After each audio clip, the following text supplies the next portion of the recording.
बिस्मिल्लाहिर्रहमानिर्रहीम। देखें जी, ये हमारे लेक्चर के अंदर आज हमने बेसिस मालूम करनी है फॉर द गिवन लाइन। ये लाइन है हमारे पास x/-2 y/-1 z/3 3D के अंदर इस तरीके से लाइन को डिफाइन किया जाता है। इसकी 3D में जो हमें अब इसकी बेसिस मालूम करनी है, यानी ऐसा सेट मालूम करना है जो कि इस लाइन को जनरेट करे और उस सेट में एक और ख़ास बात हो कि वो लीनियरली इंडिपेंडेंट हो। तो सबसे पहले हम इसकी पैरामीट्रिक इक्वेशन फाइंड आउट करते हैं। x/-2 y/-1 z/3 is equal to T के इक्वलेंट लिख लिया। पैरामीट्रिक इक्वेशंस कैसे होती हैं? पैरामीट्रिक इक्वेशन जिस तरह आप एक सर्कल है, अगर आपके पास सर्कल है तो सर्कल के अंदर आपके पास क्या होता है? सर्कल के अंदर पैरामीट्रिक जो इक्वेशंस होती हैं, x is equal to A cos theta, y is equal to A sine theta, या हमारे पास x is equal to A cos T, y is equal to B sine T. ये circle की equations हमारे पास parametric equation होती है। इसी तरह पैराबोला की हमारे पास होती है। पैराबोला की हमारे पास इक्वेशन जो सी होती है वो क्या होती है? पैराबोला की वो आप उसके अंदर देख सकते हैं कि जो पैराबोला की आप पढ़ के आए। इसी तरह हम इलिप्स की पढ़ सकते हैं। इलिप्स की जो है क्या होती है पैरामीट्रिक इक्वेशन, वो भी आप पढ़ कर आए। हाइपरबोला की भी आप पढ़ के आए कि हाइपरबोला जो है वो हमारे पास उनकी पैरामीट्रिक इक्वेशंस क्या होती है। लिहाजा ये सारी चीजें आप जो है यहाँ पे डिस्कस करके आए पैरामीट्रिक इक्वेशंस के बारे में। अब हमने 3D के अंदर जब बनाना हो तो इज इक्वल टू टी लिखते हैं। ये टी x/-2 टी इसके इक्वलेंट भी है, और y/-1 ये इसके इक्वलेंट भी है, z/3 इज इक्वल टी ये भी इसके इक्वलेंट हमारे पास मौजूद है। तो x is equal to -2t, y is equal to -t और z is equal to 3t हमारे पास लिखा जाएगा। यानी कि ये हम अब x is equal to -2t हासिल हो गया, y is equal to -t आ गया, z is equal to 3t आ गया।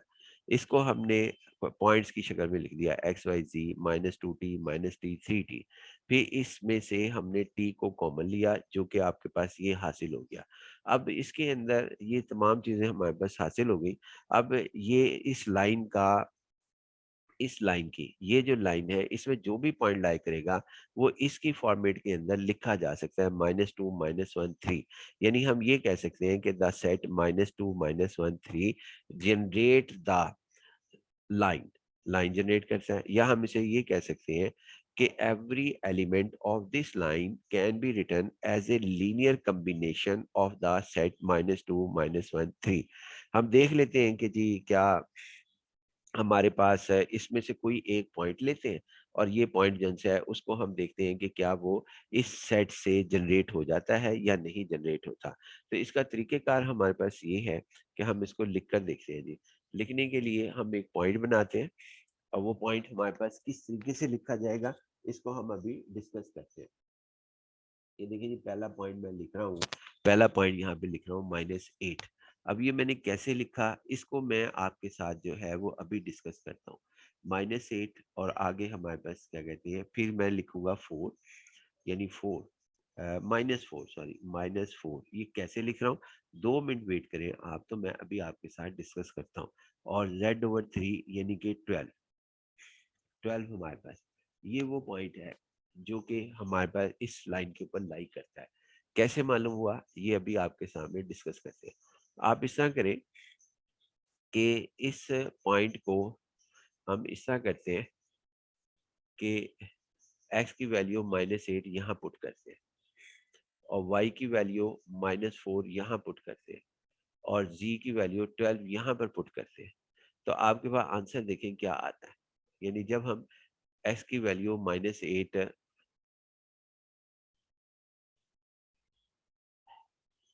x की वैल्यू -8 यहाँ पे पुट करते हैं तो -8/-2 आंसर +4।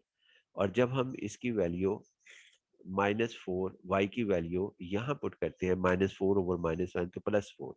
उसके बाद जब हम 12 की वैल्यू इधर पुट करते हैं 12/3 तो आंसर जो है वो आपके पास 4 आता है। तीनों में x की वैल्यू -8, y की वैल्यू -4, z इज इक्वल 12, ये तीनों आंसर जो से हैं वो 4 आते हैं।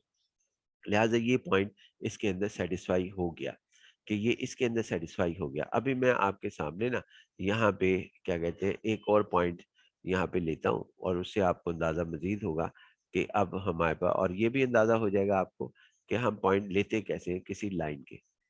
देखिए एक और पॉइंट मैं ले रहा हूँ यहाँ पर, वो पॉइंट भी इसको सेटिस्फाई करेगा, वो भी लिखकर मैं दिखाता हूँ। मैंने कोशिश ये करनी है कि इन सबके जवाब जो से है ना वो सेम आपके पास आ जाए। मतलब मैं एक और पॉइंट लेता हूँ, तो वो हमारे पास होगा जी -20। सर यहाँ पे पहले ब्रैकेट लगा लेते हैं, तो यहाँ पे आ जाएगा -20, फिर उसके बाद कॉमा और +10, -10, -10, देन आपके पास कॉमा और उसके बाद 30। आप इस तरह पॉइंट जो है ये कोई भी आप लिखें, लेकिन उसकी शर्त क्या है? उसकी शर्त हमारे पास यही है कि वो इस इक्वेशंस की सारी रेशियोज को इक्वलेंट रखे। मसलन अब दोबारा हम आते हैं जी, एक्स की वैल्यू -20 इसमें रखें तो -20 ओवर -2 आंसर 10 है। फिर एक्स की वैल्यू वाई की वैल्यू -10 रखें इसमें, तो आपके पास -10 ओवर -1 आंसर +10। और फिर उसके बाद 30 जेड की वैल्यू रखें तो जेड ओवर 30 ओवर 3 10। इस तरह आप पॉइंट्स बनाते चले जाएं। आप सारे के सारे जो से है ना वो पॉइंट्स हमारे पास इस तरह के बना लें, आप जितने आप बना सकते हैं वो बना लें। ये मैंने आपको दी, लेकिन उसमें रेशियो सेम रहे। यानी इसके अंदर जो पहला पॉइंट था हमारे पास, उसमें जब ये वैल्यू हमने यहाँ रखी इन तीनों में, तो आंसर सब जगह 4 4 था। और जब हमने ये वैल्यूज यानी ये वैल्यूज रखी एक्स वाई जी की, तो आंसर सबका 10 10 था। 10 is equal to 10, 10 is equal to 10। तो ये हमारे पास होगा। इसी तरह और पॉइंट्स आप ढूंढ लें, जितने मर्जी इसके पॉइंट जो से हैं यहाँ पे बनाते चले जाएं और लिखते चले जाएं। फिर जब आप इतना बड़ा सेट बना लें, अब हर पॉइंट जो है ना वो इस लाइन का हिस्सा है। यानी एक ये पहला पॉइंट ये है, ये हमारे पास है, ये पॉइंट इस लाइन का हिस्सा है, ये इस पॉइंट का हिस्सा है। और उसी तरह ये दूसरा पॉइंट हमारे पास है, ये दूसरा पॉइंट ये भी इस लाइन का हिस्सा है जो इसकी रेशो को सेटिस्फाई करता है। अब हम ये कहते हैं कि क्या ये ये क्या ये दोनों पॉइंट्स, कौन कौन से दोनों पॉइंट्स?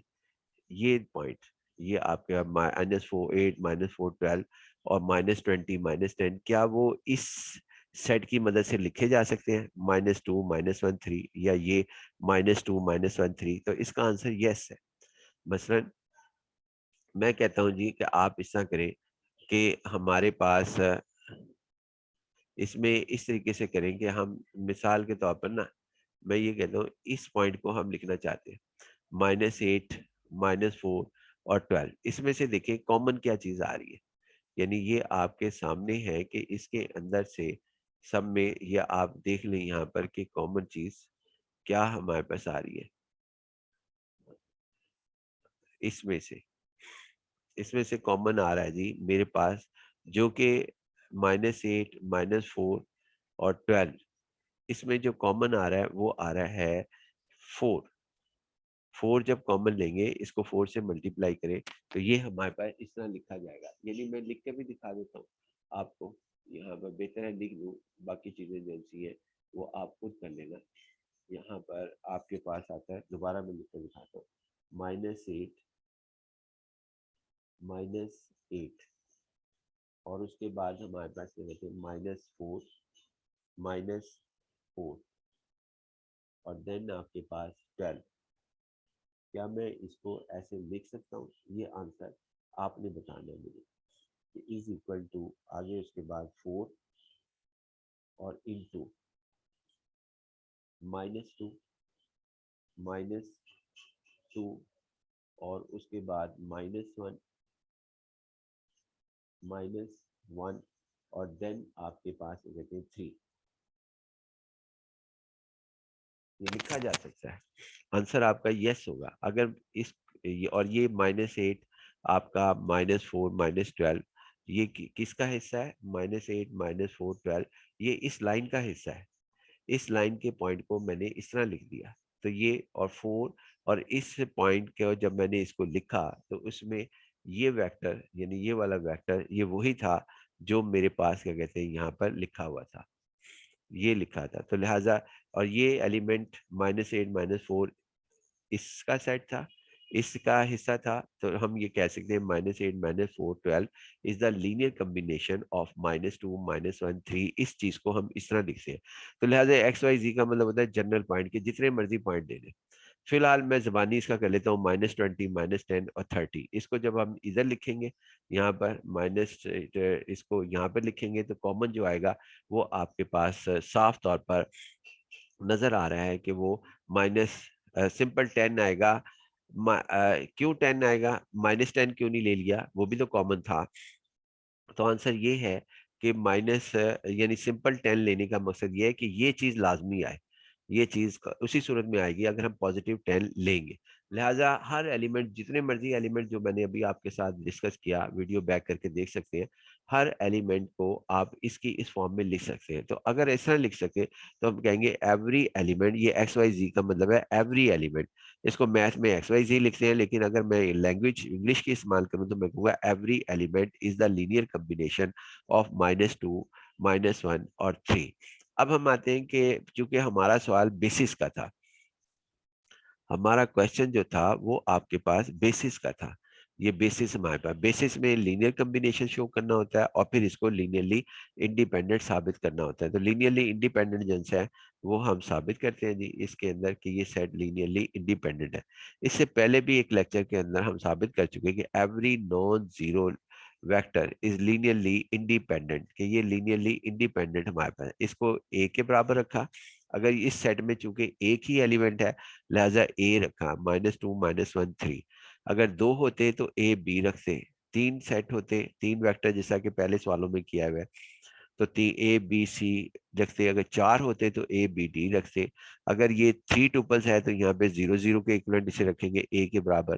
और अगर ये फोर टुपल्स है तो फिर 0 0 0 फोर टाइम्स रखेंगे, फोर कोऑर्डिनेट के साथ रखेंगे। अब यहाँ पे इसे मल्टीप्लाई किया तो ये आंसर आ गया। फिर कंपेयर कर लिया, -2a इज इक्वल टू 0, फिर -a is equal to 0, 3a, ये 3a है, ये कॉमन नहीं है जी, 3a, 3a is equal to 0 हमारे पास। तो फिर इसको यहाँ कंपेयर किया तो ये रिजल्ट हमारे पास आ गए। उसके बाद फिर हमने यहाँ पर a को 0, ये भी ए 0 कह रहा है, यानी ये क्वेश्चन भी यही कह रही है कि ए ओवर 0/3 आंसर 0। ये भी सारी तीनों क्वेश्चन जो सी है वो हमारे पास एक ही बात को डिफाइन कर रही है, कि ऐलान कर रही है ए इज इक्वल टू 0 है, ए 0 है, ए 0 है। तो अगर ए 0 हो और यहाँ पर ए की वैल्यू 0 आपके पास है, तो इस सेट को, जिसमें इस क्वेश्चन के अंदर अगर ए की वैल्यू 0 आ जाए, तो क्योंकि एक ही एलिमेंट था तो ए 0 आ गया, इसको हम कहते हैं ये लीनियरली इंडिपेंडेंट है। और जनरेट द एक्स लाइन, इस लाइन के अंदर ना सिर्फ एक लिखते होकर एक छोटी सी मिस्टेक हो गई है, वो आपके सामने हम सही कर लेते हैं कि y/-1 हमारे पास होगा। तो लिहाजा ये हमारे पास ये सेट, कौन सा सेट, ये सेट -2 -1 और 3 is the basis for the line x/-2 y/-1 और z/3 के, ये हमारे पास बेसिस है। और एक और बात कि -2 -1 3 generate the line x/-2 is equal to y/-1 z/3 हमारे पास लिखा जाएगा। अगर ये कंडीशन सब में पूरी हो रही हो तो आप जरूर उसको कह सकते हैं कि ये सेट, यानी ये सेट से मुराद है -2 -1 3 is the basis for the given line. बाकी इंशाल्लाह नेक्स्ट लेक्चर में